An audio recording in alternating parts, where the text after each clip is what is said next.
Okey radiosu. Жакшылыктын жарчысы.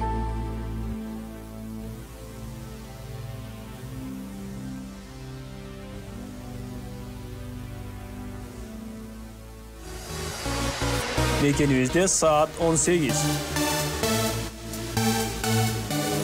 Ден соолук акылдуу адамдын энчиси. Иммунитет программасына кош келиңиз.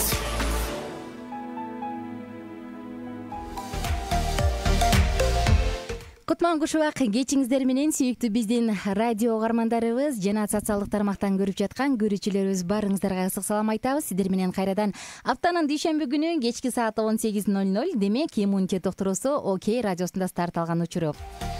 Алгач эле бардык угармандарыбызды жаздын жадырап кирип келген биринчи күнү менен куттуктайм.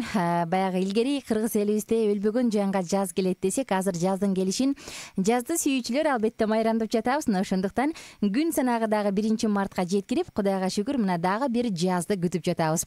Дүйшөмбү күн былтыркы жазды менен, былтыркы учур менен быйылкыны элестетүү салыштыруу мүмкүн эмес. Былтыр мына карантин болот, ушундай коронавирус чыгыптыр деп ар бирибиз коркуп, титиреп турган учурубуз болчу. Быйыл Кудайга шүгүр бардык кыйынчылыктар буюрса артта калып келе жатат. Достор, сиздер менен бирге кызматта мен Айнура Миназарова жана бүгүн дагы сиздер менен ушул сонун маанилүү темалардын тегерегинен сөз кылалы деп турабыз. Бул пиелонефрит деп аталмакчы. Тагыраак айтканда бөйрөк оорусу. Бул эмне болгон оору? Пиелонефрит эмнеге алып келиши мүмкүн? Кандай кыйынчылыктарды алып келет жана ага кандай адам кайсы учурда чалдыгып калышы мүмкүн? Байкасак, көп учурда ушул акыркы учурда тилекке каршы социалдык тармактардан бөйрөгүмдү алмаштырганга акча керек, мындай донор керек деген маалыматтарды көп угуп калабыз да, анан дейбиз, бирок бул мындай кыйынчылык, мындай капалык бизге келбечүдөй сезилет, а бирок андай эмес экен. Тилекке каршы эгер ден соолугубузга сакчы койбосок, ден соолугубузга өзүбүз сакчы болбосок, бул кыйынчылыктын баары башыбызга келип калышы мүмкүн. Кудай сактасын андайдан, бирок сактанганды сактармын дейт. Достор, кеттик, анда бир музыкалык чыгарма менен саатыбызды ачып алабыз. Андан соң биз коногубуз менен да тааныштырабыз. Эзилип бүттүм Бекжан Темирхандан.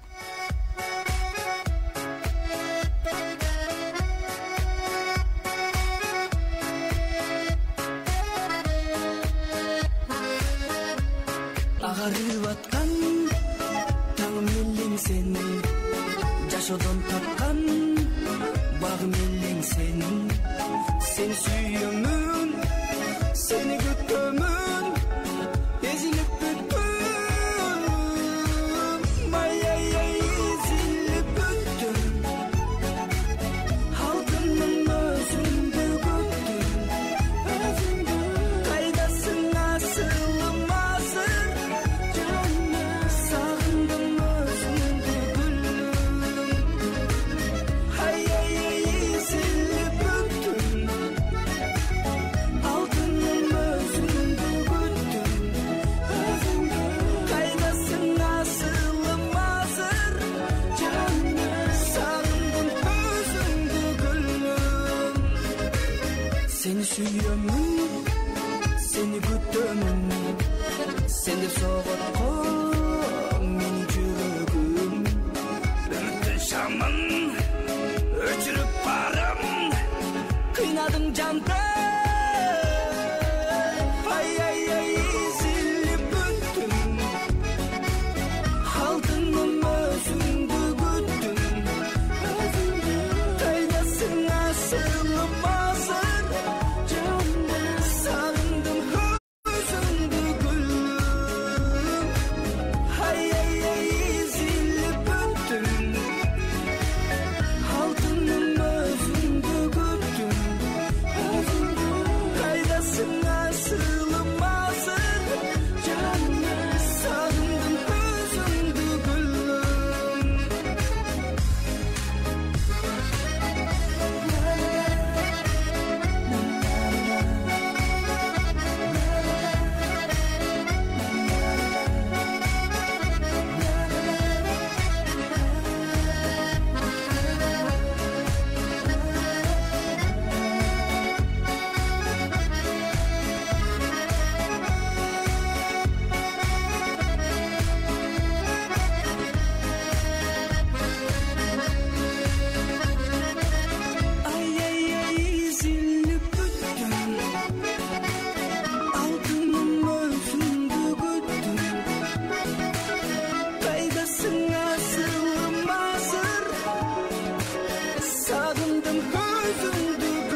биринчи байлык — ден соолук.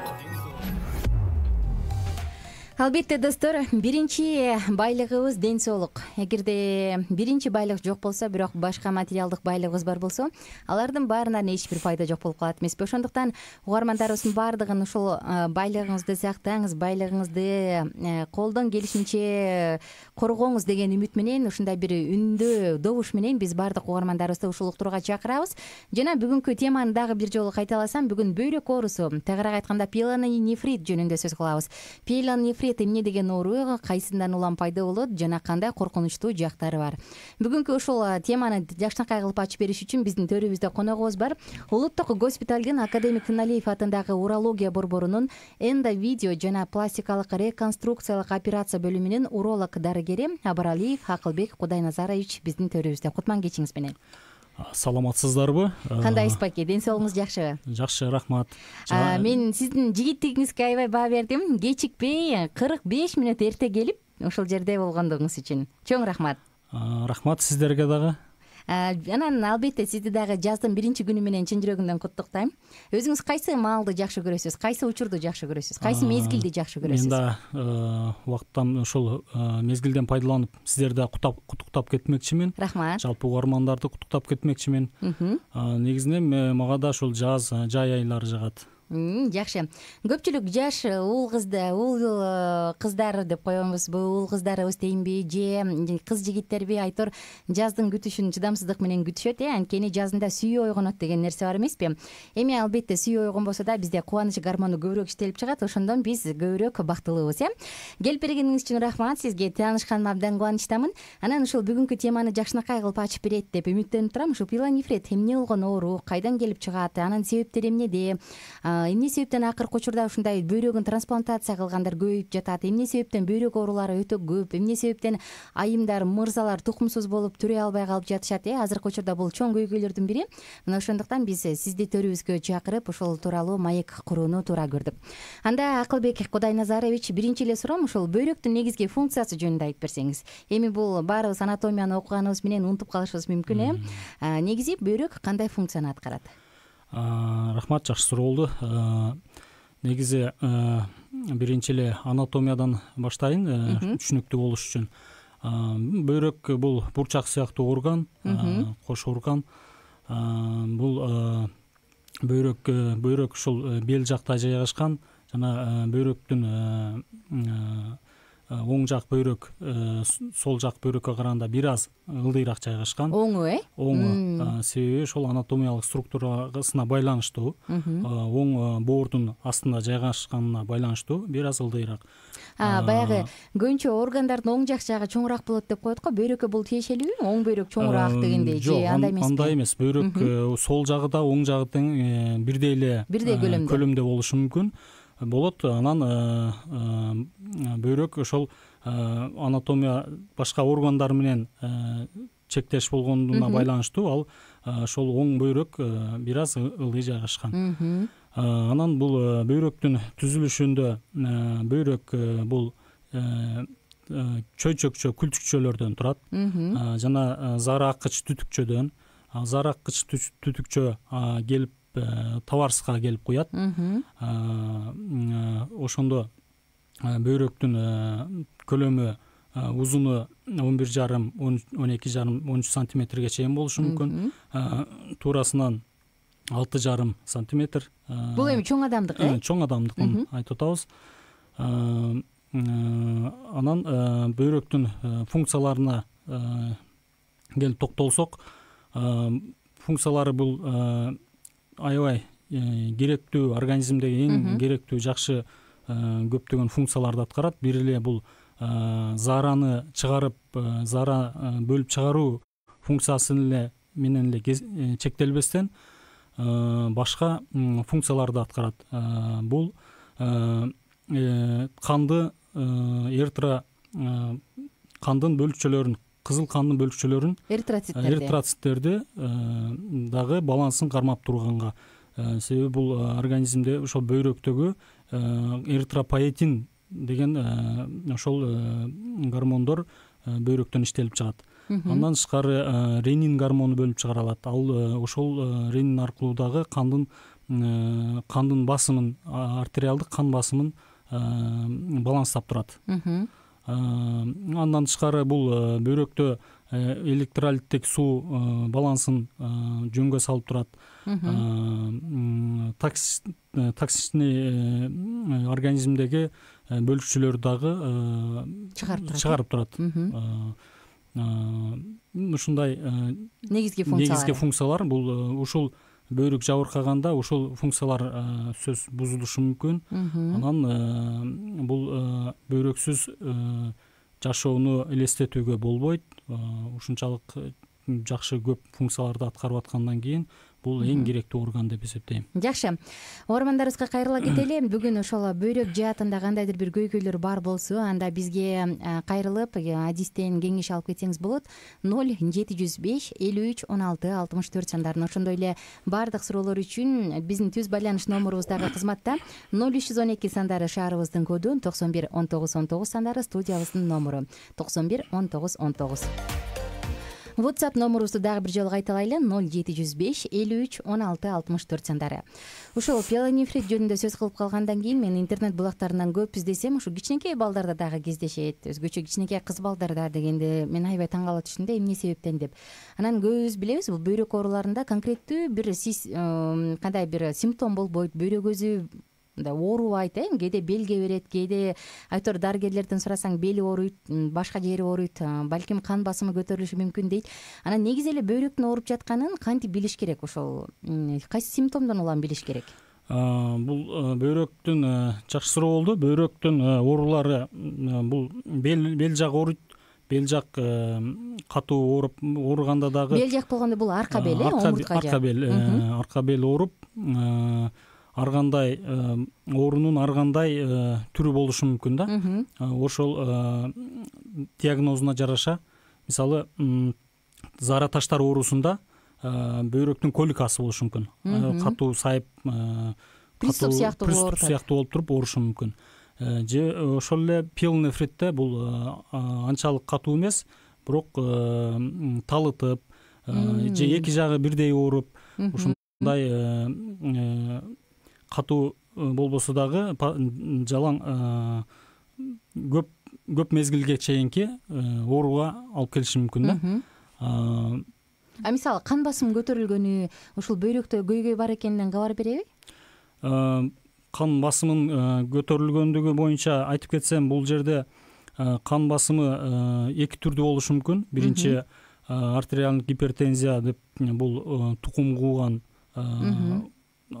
жалпы түрүнө кирет. Анан экинчи бул нефрогендик гипертензия. Нефрогендик гипертензия бул өзгөчөлүгү ошол жалпы кан басымдан бул диастоликалык давлениянын көтөрүлүшүнө алып келет да көбүнчө. Мисалы систоликалык давлениясы 120 болсо, диастолик давлениясы ошол эле мезгилде ошо систоликалык давленияга жакыныраак болушу мүмкүн да.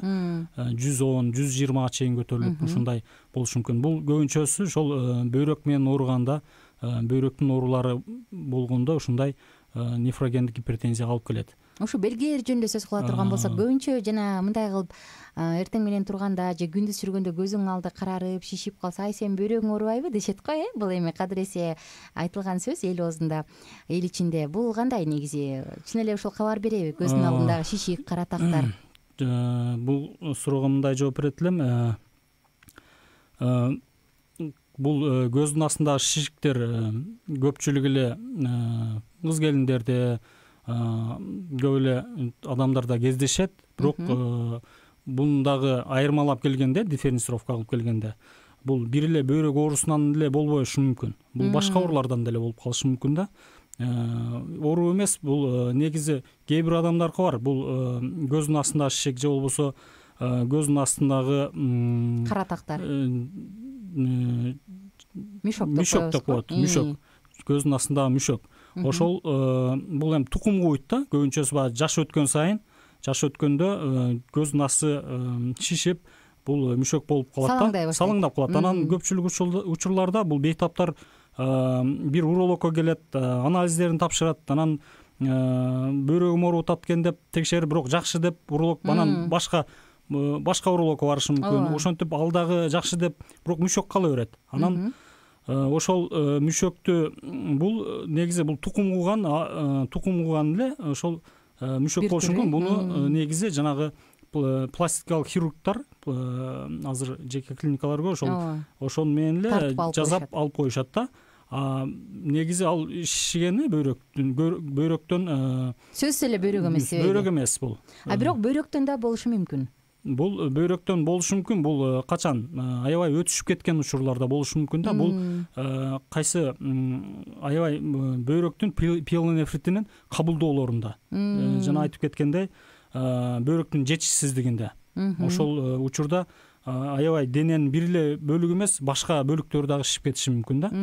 Бут там, кол ичи же болбосо ошол беттери шишип, ошол көзүнүн кайсы жери жумшак болсо ошол жерине суу чогулушу мүмкүн да, теринин астына. Негизи эле организмде бул организм 5 литрге чейин сууну, ашыкча көлөмдөгү сууларды сактап кала бериши мүмкүн. Мисалы, жумуртканын ичинде деле суу чогулуп калып жүрө бериши мүмкүн. Же болбосо башка жүрөктө же өпкөдө перикардит, асцит деп бул ушундай суулардын чогулушун айтып коет да. Медициналык негизинен айтканда ушундай. Бөйрөк ооруган учурда ал суулар көбүрөөк кала баштайт. Бөйрөк ооруганда бул бөйрөктүн кабылдоолору болгондо көбүнчөсү ошол шишип кетет дагы. Шишиктен ошол бетке, көздүн астында чыга башташы мүмкүн да. Көпчүлүк учурда эмес, бул ошол жалаң кабылдоолорунда болушу мүмкүн да. Дагы ошол белгилери жөнүндө, симптомдору жөнүндө сураганда, мисалы, көбүнчө баягы кыз балдар цистит болуп, анан кийин зара чыгарганда ооруп, мырзаларда деле ушундай болуп калат эмеспи? Бул бөйрөктөн кабар береби ооругандан же бул табарсык сезгенип калды дегенденби? Цистит боюнча дагы айта кетсем, бул ошол табарсыктын сезгениши болот. Бул ошол кыз келиндерде көп кездешет негизинен.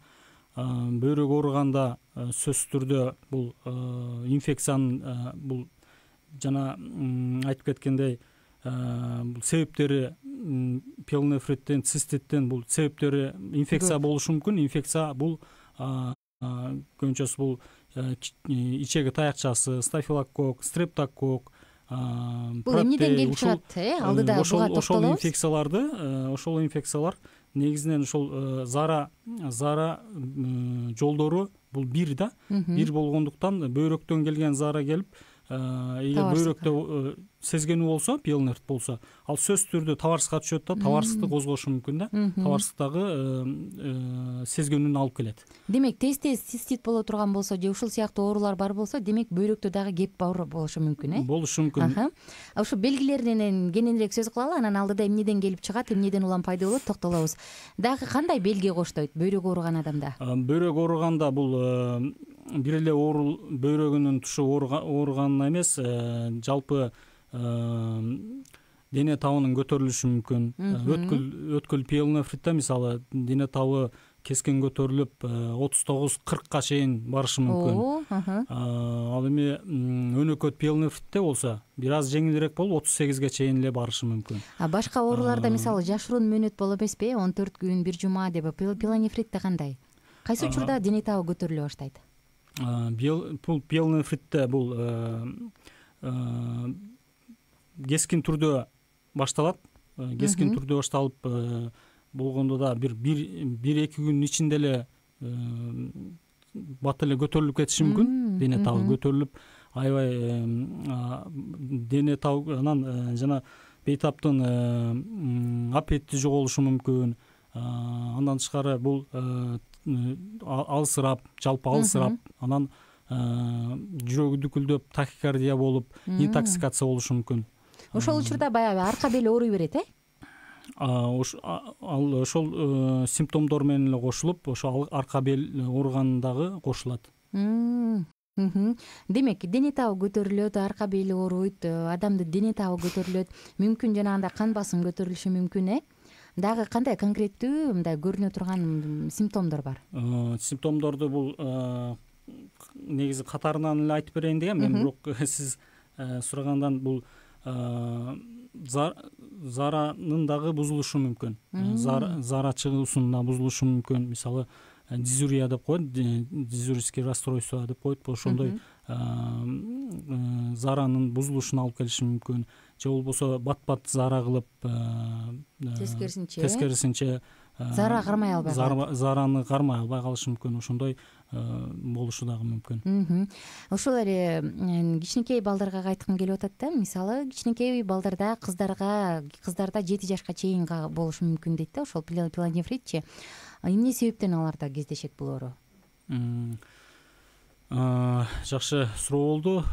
Биз ушул пилонефритте бул суроого жооп берердин алдынан мен биринчи бир түшүнүк жөнүндө айтып кетейин. Ошол кыздарды бул пилонефриттин себептери, жанагы патогенезин айтып кетейин дегеним. Бул ошол пилонефритте бир эле инфекциялар козгоп, ошол инфекциянын негизинде болуп калбайт да. Ошол инфекцияны коштогон бир шарттар болуш керек да. Шарттар дегеним бир мисалы жалпы шарттары, иммунитеттин түшүшү, козгоочу факторлор болот. Козгоочу факторлору болушу мүмкүн да. Бул иммунитеттин түшүшү же болбосо бир башка органдардагы инфекциянын очогу, мисалы лор орган, танзилит, гайморит же бронхит болушу мүмкүн.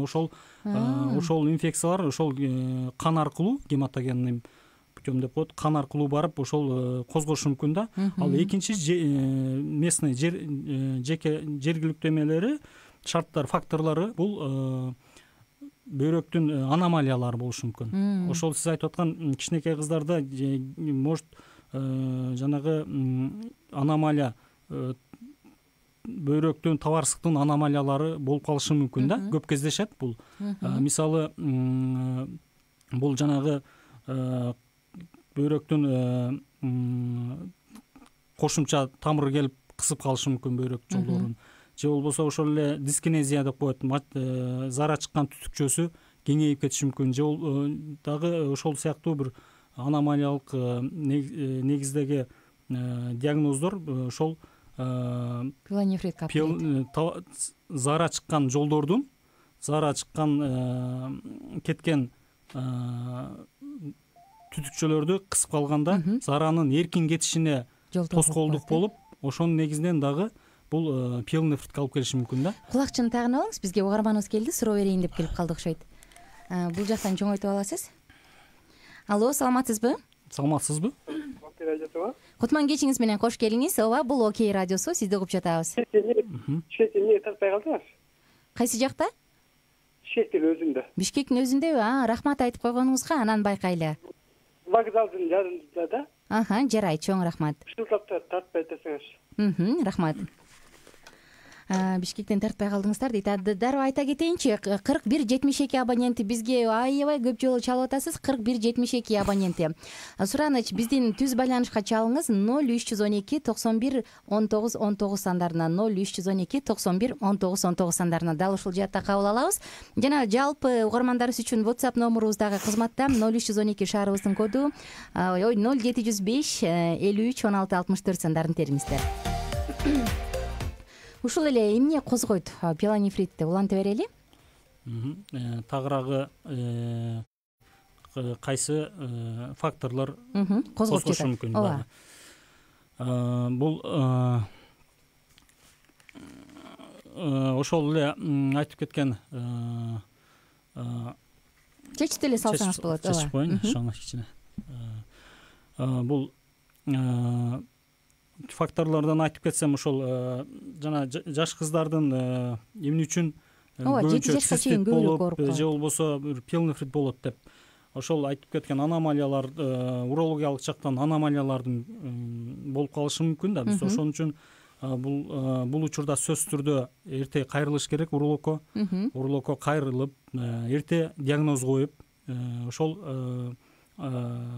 тоскоол болгон себептерди чечкенде гана ошол пилонефритти прогнозу кийинки дарылоосу жакшы болот да. Мен көп сураштырсам ошол кичинекей балдарда качан пилонефрит болду эле же болду беле дегенде көпчүлүгү ооба болгон зарасын кармай албай калган, ичим масты ооруп атат деп табарсык жагындагы ооруга көбүнчө баягы жалоп кылышкан, нараазычылыктарын айтышкан дешти да. Демек бул дагы кайсы бир учурда ошол жогоруда сиз айткандай эле оорунун бирден бир белгисин айтат экен да. Анда угармандарыбыздан келип аткан суроолор бар. Достор, бир аз чыдамдуулук күтөбүз. 2-3 жолу кайталап да калтырган угармандар бар. Биз кабыл алууга даярбыз. Алдыда буюрса кезек-кезеги менен жооп беребиз.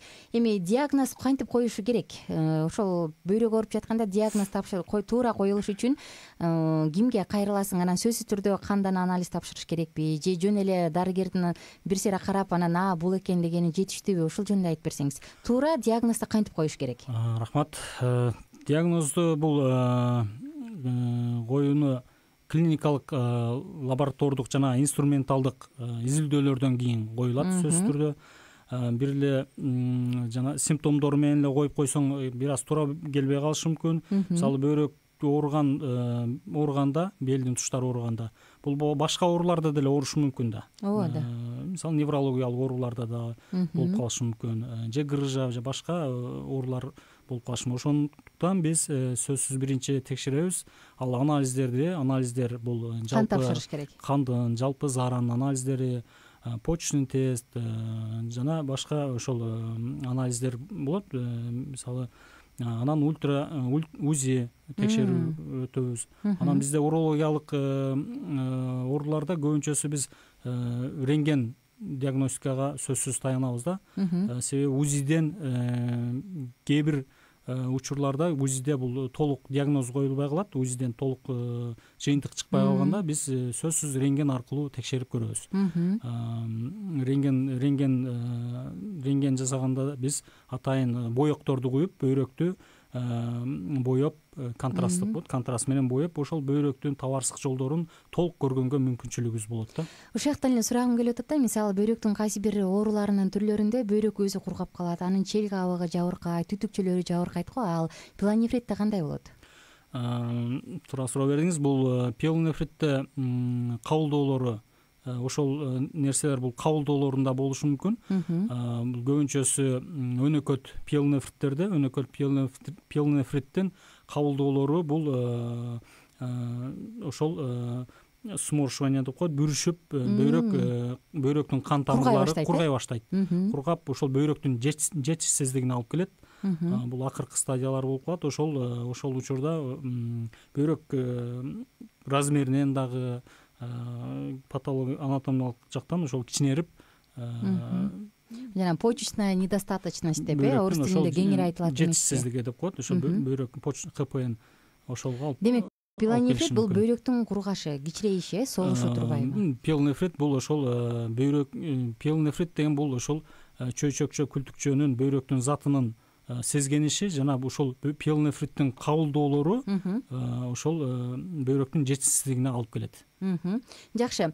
Угармандарыбыздан дагы да күтөбүз. 0705 53 16 64 сандары кызматтан жазыңыздар жана албетте бизге кошулуңуздар. Алдыда буюрса бардык суроолорго кенен жооп бергенге аракет кылабыз. Келип аткан суроолор бар.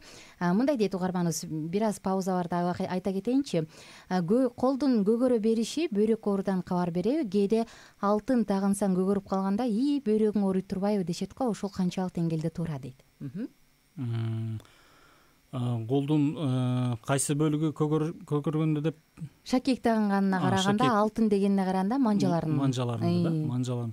Бул манжаларын көгөргөн жок, бул бөйрөктөн эмес. Бул ошол местный эле кысылып калгандан болушу мүмкүн, ошол көгөрүп. Жаздын биринчи күнү менен куттуктайбыз. 870 сандары чоң рахмат. Кийинки апамдын бөйрөгү көптөн бери ооруйт, бирок эмнеден экени белгисиз. Кээде басылып калат, кээде туруп ооруп калат. Кайсы жакка кайрылыш керек? Чоң рахмат дейт кийинки. Бул бөйрөгү ооруп, кээде басылып калып, бул ошол пилонефриттин симптомдорун билдирип атат. Ошол себептен сөзсүз түрдө бул кийинки текшерүүлөрдөн өтүш керек, анализдерди тапшырыш керек, УЗИ өтүш керек. Ошол изилдөөлөрдөн өтүп, ошол өтүш үчүн сөзсүз түрдө биринчи урологко кайрылыш керек.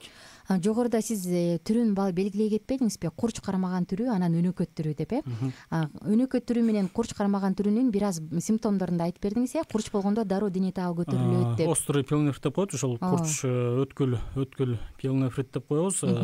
Ошол өткүл пиелонефритте дене табынын көтөрүлгөнү 39-40ка чейин барышы мүмкүн.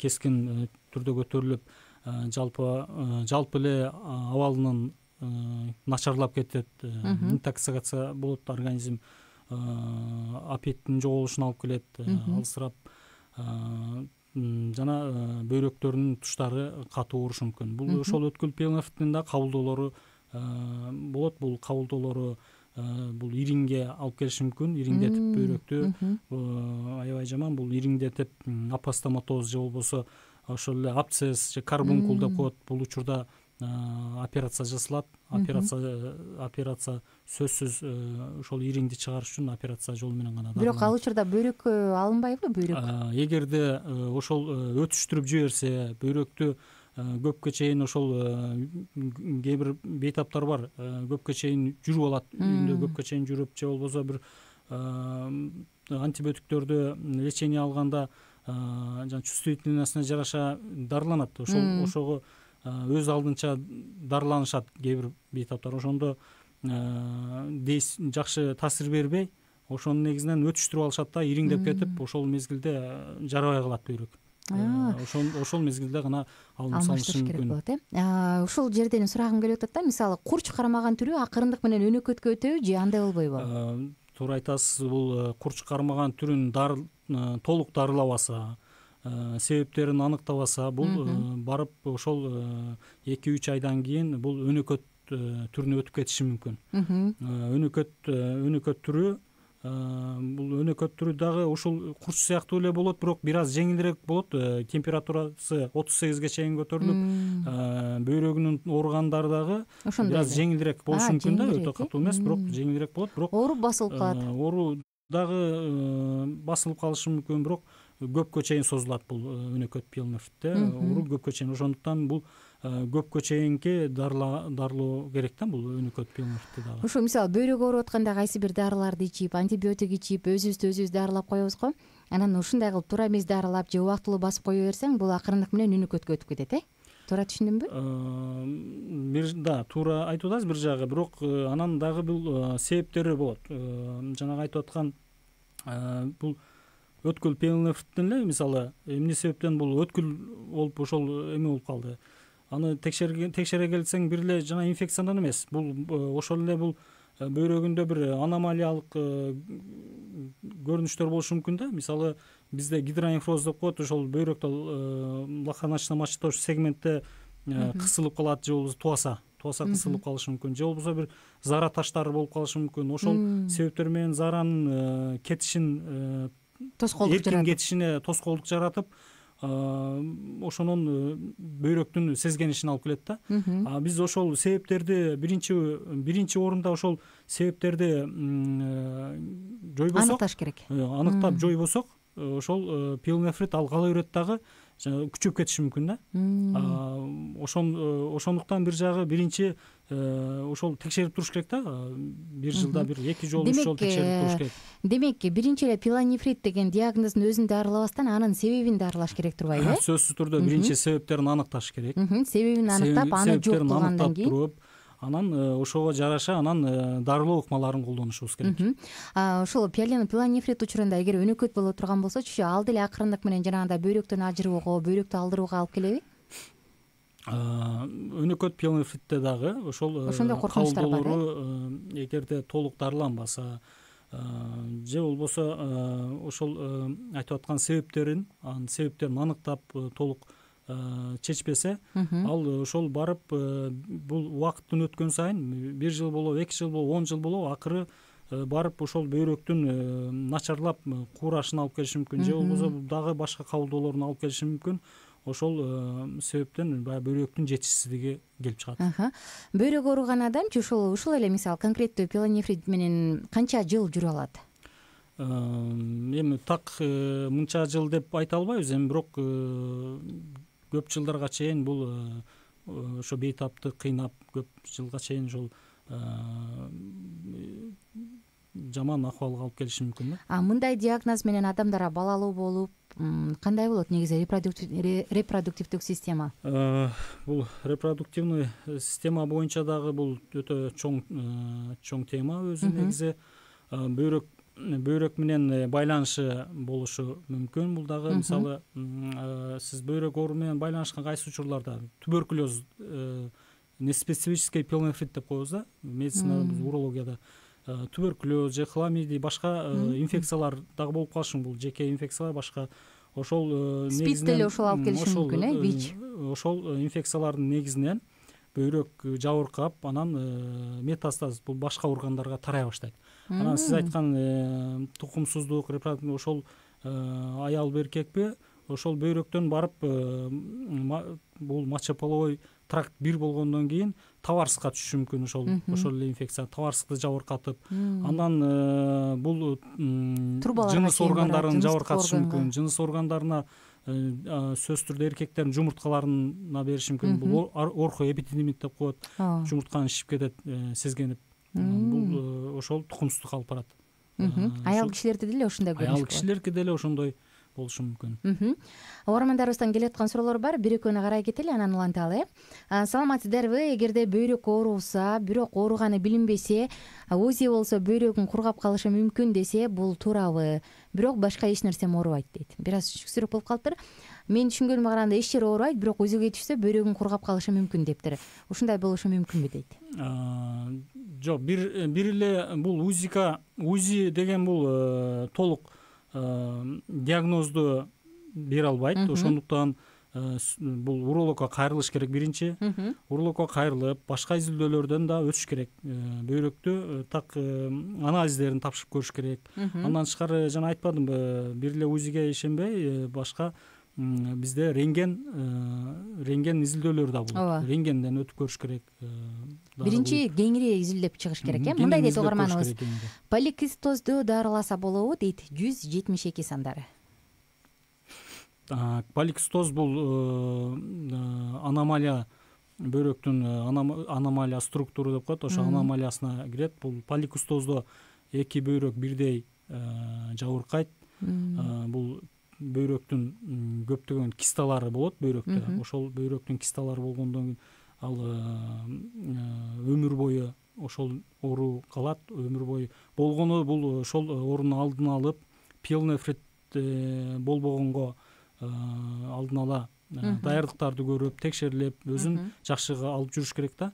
Ошол кисталардын бул барып бөйрөктүн жетишсиздигине алып келиши мүмкүн. Жетишсиздигине алып келет. Мындай бейтаптар дайыма урологдун көзөмөлүндө болот. Ошондо толук дарыласа болобу? Толук буну аномалия болгондуктан буну алып салуу мүмкүн эмес, дарылоо. Жоюп салууга мүмкүн эмес. Бул поликистоз өмүр бою калат. Бул өмүр бою ошол диагноз калат. Болгону ошону алдын алып, ошол кабылдоолорго өтүп кетпешине тоскоолдук кылып, дайыма карап көзөмөлдөп туруш керек да. Ириңдеп кетпеш керек. Бул кисталар кээде ириңдеп кетет. Поликистозду ириңдеп, бул ириңдегенде сөз бул операция жолу менен дарылаш керек болуп калат. Ошого жеткирбеш керек да. Дайыма ошол дарыгердин көзөмөлдө туруш керек. Биз дагы бир кыскача интервью алдык элек. Мен телефондон эле угузганга аракет кылайын. Ойлоп атам, качествосу жакшы эле болсо керек деп. Саламатсыздарбы? Мен бардык радио угармандарга кааларым ушул бөйрөк ооруларын жакшылап, көңүл буруп, өзүн карасын деп каалайт элем. Анткени мен өзүм башыман өткөн ушул бөйрөк оорусу менен ооруп, анан негизи ушул пилонефрит деген абдан оор жана кыйын оорулардын бири экен. Бөйрөктөрдүн баягы функциясына тоскоол кыла турган.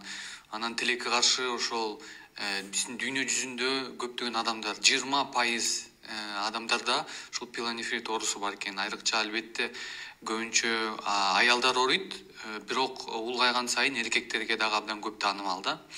Негизи пилонефрит деген абдан мындай унчукпастан, мындай өзүнүн маскировкасы менен жөнөкөй бир оорудай эле кетиши мүмкүн, бирок чындыгында ал бөйрөк ооруса үнүн чыгарбай ооруйт экен.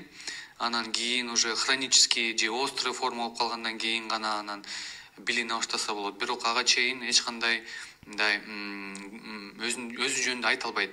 Ошол себептен биз абдан мындай диагностикага барып, өзүбүздүн текшерип турушубуз керек. Ар кандай анализдерди тапшырып, анан албетте ошол бөйрөк ооруларына чалдыккандан кийин сөзсүз түрдө биринчи иретте бул комплекстүү дарылоо керек, комплекстүү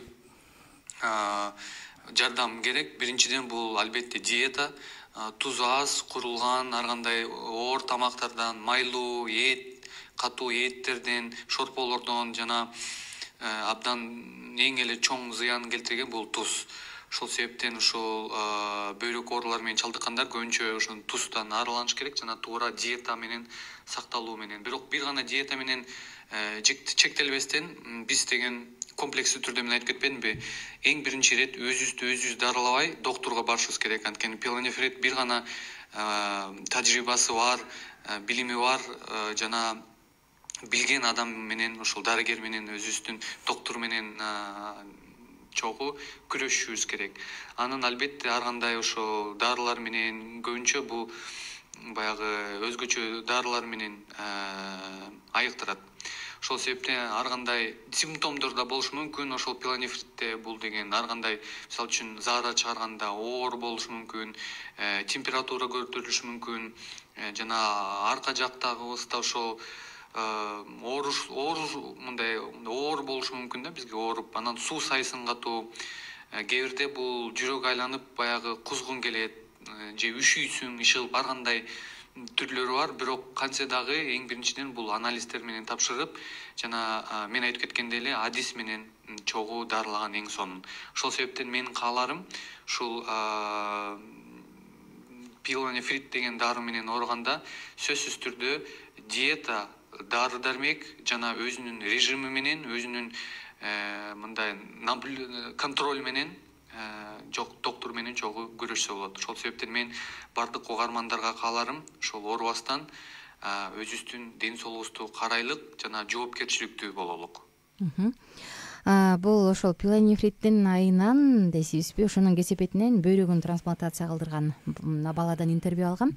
Чындыгында карап отурсаң коркунучтуу. Аны алмаштырыштагы жөн эле барып алмаштырып койбойсуң. Анын донор табышы, анын акчасы, ой, булардын баардыгы тилекке каршы акчасы, донору жоктон канча адамдар көз жумуп кетип атат. Ошол эле сурообузду уланталычы. Ангина жөнүндө сизден сурагым келип турат да. Көбүнчө бөйрөк ооруган адамдардан мен сүйлөшүп калсам, кичинекейимде ангина көп болчумун, ангина менен көп ооручумун дешет да. Канчалык деңгээлде түз байланыш бар ушу бөйрөккө? Бул ангина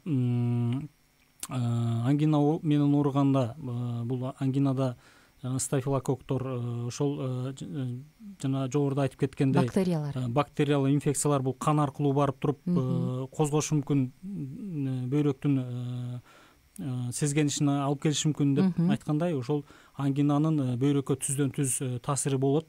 Ал ошол көпкө чейин, мисалы ангина менен ооруп калганда бир жолу эмес, бул бир жылда бир нече жолу козгоп обострение болуп, же болбосо ошол башка ангинадан тышкары эле ошол лор, гайморит, дагы башка танзилит, же ошол өнөкөт бронхиттери, ошонун жанагы инфекция кан аркылуу барып бөйрөктүн сезгенишин алып келиши мүмкүн да.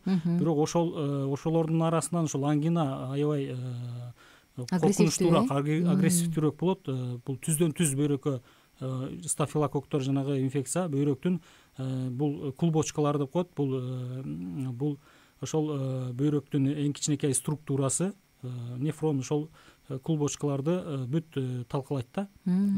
Түздөн түз мембраналарын талкалап, пораларын чоңойтуп салышы мүмкүн да. Мисалы, бул бөйрөк деген жанагы сууну заара кылып, илгектен өткөрүп, микроэлементтерди, углевод, кантты, керектүү эмелерди бүт электен өткөргөндөй өткөрүп, заараны чыгарат да. Ошол тешиктерин бул кеңейтип, сезгенгенде кеңейип калат дагы. Кеңейгенде жанагы белоктордун чоң көлөмдөгү белоктор биздин организмге керектүү белоктор чыгып кетиши мүмкүн да, ошол поролордон чыгып кетип, ошонун негизинен бул жанагы нефрологический ооруларга алып келет. Гломерулный нефрит, ошол бөйрөктүн жетишсиздиги ошол акыры ошол кабылдоолорго алып келип, анан жана акыры барып ошол бөйрөк алмаштыргандар ошонун негизинен ошондой болгон учурлар көп болуп атат. Бул бизде нефрологдор менен түздөн түз байланыш керек да, андай бейтаптар сөз. Урологдор менен кошо нефрологдор дагы эме кылат, дарылайт да. Аябай боорум ооруду, ушундай бөйрөгүн алмаштырып трансплантация кылган адамдар менен өмүр бою иммунитетин түшүргөн дарылар менен ичип, дарыларды ичип өмүр бою кыйналып жашагандарын көрүп, анан Кудай сакта дейсиң да. Ошондуктан балдардын, кичинекейлердин колдон келишинче ден соолугуна сак болсок. Эми ушу тамактануу тууралуу сурагым келип турат сизден. Жана жогоруда бул интервьюер айта кетпедиби, тузу аз тамак жеш керек экен, курулбаган тамак жеш керек экен деп. Эми баарыбыз эле билебиз бул туура тамактануу кандай экенин, бирок эмне себептен туура тамактаныш керек экенин билбей келебиз. Көбүнчө ашказаныбыз ооругандан кийин, кантайдыр бир ооруга чалдыккандан кийин анан кокуй, мага мындай тамак жегенге болбойт, диета дейбиз да. Эми бөйрөк үчүн туз чындыгында баягы бычактын мизиндей деп келишет эмеспи?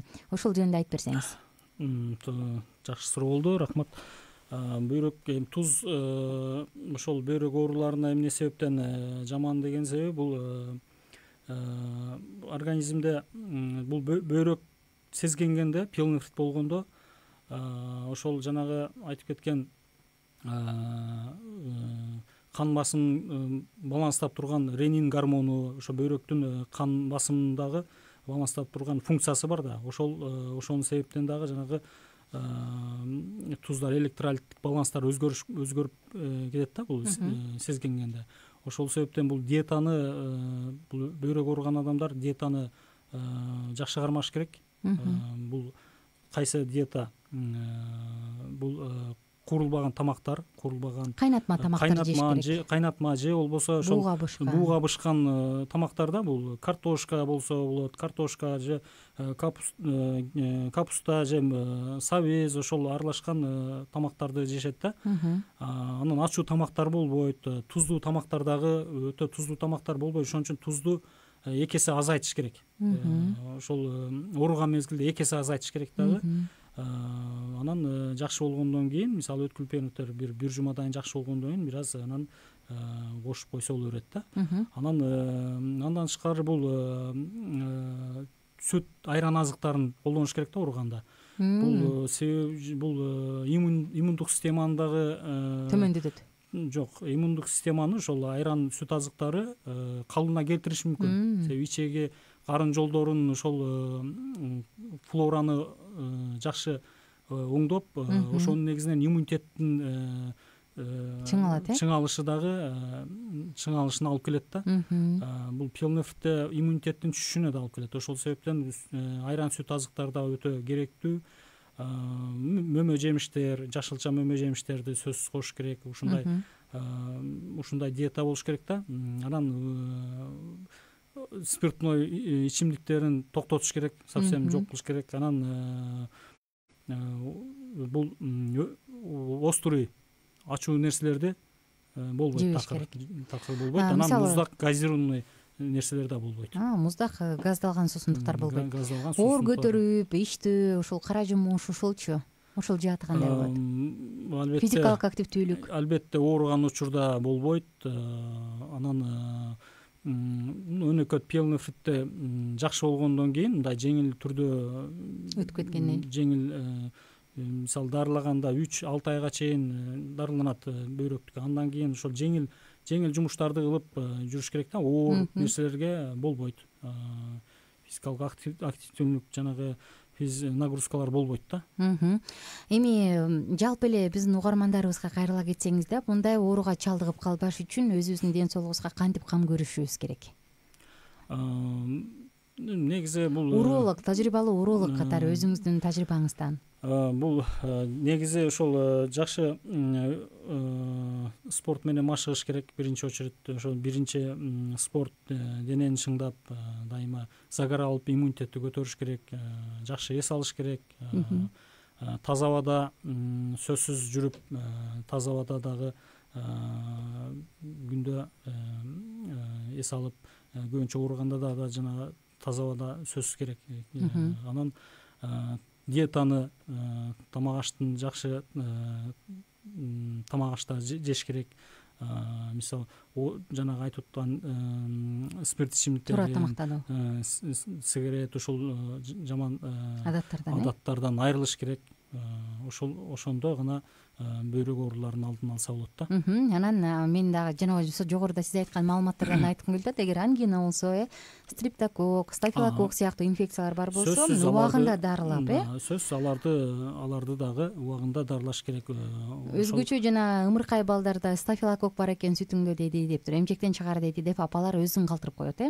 Ангина болуп калганда кичинекей балдар оозуна жаман нерсе салган турбайбы дейбиз, дагы 1-2 күн дене табы көтөрүлсө ошону менен унутулуп калат, анан бир аздан кийин кайра эле ангина болот. Мына ошол сыяктуу өнөкөт көрүнүш же чанда тез көрүнө баштаган учурларда колдон келишинче муну алдын алып дарыланган жакшы. Мүмкүн кошумчаларыңыз бардыр ушул темага негизинде? Бул сиз айткандай бул сөзсүз ошол алдын алуу, башка инфекциянын очогу болгон ооруларды, өнөкөт ооруларын дарылаш керек. Стоматологиялык, мисалы, тиштин кариеси болуп калабы же лор ооруларынан, өнөкөт ооруларын, ангина, танзилит, гайморит, бронхит, ошонун өнөкөт ооруларын, ал эмес туберкулез жогоруда сиз айткан, ооба, ошол сыяктуу оорулардын алдын алып дарылаш керек. Андан тышкары биз урологиялык жактан сөзсүз алдын алып текшерилиш керек да. Жок дегенде УЗИ өтүш керек. Себеби жанагы аномалиялык оорулар көп кездешет. Ошол же зара таштар оорусу болуп калышы мүмкүн. Ошол оорулардын алдын алыш керек да. Ошол бөйрөктүн кийинки пиелонефритке алып келбеш үчүн. Жакшы. Биз болсо угармандар сиздер менен бул саатыбыздын соңку мүнөттөрүндөбүз. Келип калган бир СМС билдирүү бар экен, карайлы, андан соң жыйынтыктайбыз. 0705 53 16 64 сандары кызматта. Бизде болсо Бишкекти тартпай калды деп дагы келген СМСтер бар экен. Чоң рахмат. Биз алдыда бул себепти билгенге аракет кылабыз. Саламатсыздарбы? Атамдын бөйрөгүндө таш бар, кээде приступ кармап, кайра эле бат эле жазылып кетет. Бирок операцияга баргандан коркуп жүрөт. Эмне кылсак болот деп жөнөттүр. 610 сандары. Рахмат. Бул зара таштар оорусунда бөйрөктүн ташы бул таштын көлөмүнө жараша болот. Дегисе кичинекей көлөмү, чоң, орточо деп. Ташты кичинекей таштар болсо, ал бизде жөн эле дарылап эле чыгарып салса болот. Эгер бир аз чоңураак таш болсо, 1 сантиметрге чейин таштар болуп калат, же бөйрөктө же мочеточникте, табарыста жайгашкан, муну дробление жолу менен эле талкалап жүрүп койсо болот. Эмне менен майдалайт аны? Атайын аппарат бар, дробление. Лучпу, нурбу? Бул дистанциондук дробление. Бул ошол УЗИ, рентген контроль менен эле ошол ташка туштап туруп, дроптетип талкалап коет. Анан эгер чоң таш болсо, бул операция жолу менен жасалат. Ошон үчүн операция жасап коет деп коркпостон биринчи текшерилип, урологко келип көрүнүш керек. Анан таштын кайсы жерде жайгашканын жана таштын көлөмүн аныкташ керек. Эгерде операция жасалбай жөн эле дарыласа болсо, анда жөн эле дарылап койсо болот. Ошон үчүн текшерилиш керек биринчи. Жогоруда сиз мисалы таштын көлөмү чоң болсо, анан кесилип алынсачы, бөйрөктү кошо алып салбайт да анда? Жок, ташты бизде ар кандай методдор бар таштын алып салуунундагы. Ачып албай жөн аппараттар, жаңы аппараттар менен алса деле болот. Жөн чоң таштар болсо, эми жанагы коралловидный камень деп коет, ошондой таштар болгондо гана чоң, ошондойлорду бизде кээде ачып алабыз, ошондой учурларда гана.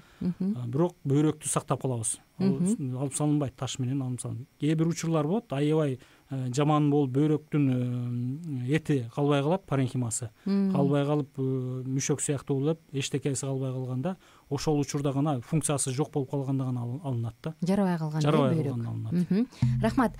Ардактуу достор, биз соңку мүнөттөрдөбүз жана коштошчу да учурга келдик. Бүгүнкү коногубуз Улуттук госпиталдын академик Тыналиев атындагы урология борборунун эндовидео жана пластикалык реконструкциялык операция бөлүмүнүн уролог дарыгери Баралиев Акылбек Кудайназарович болду.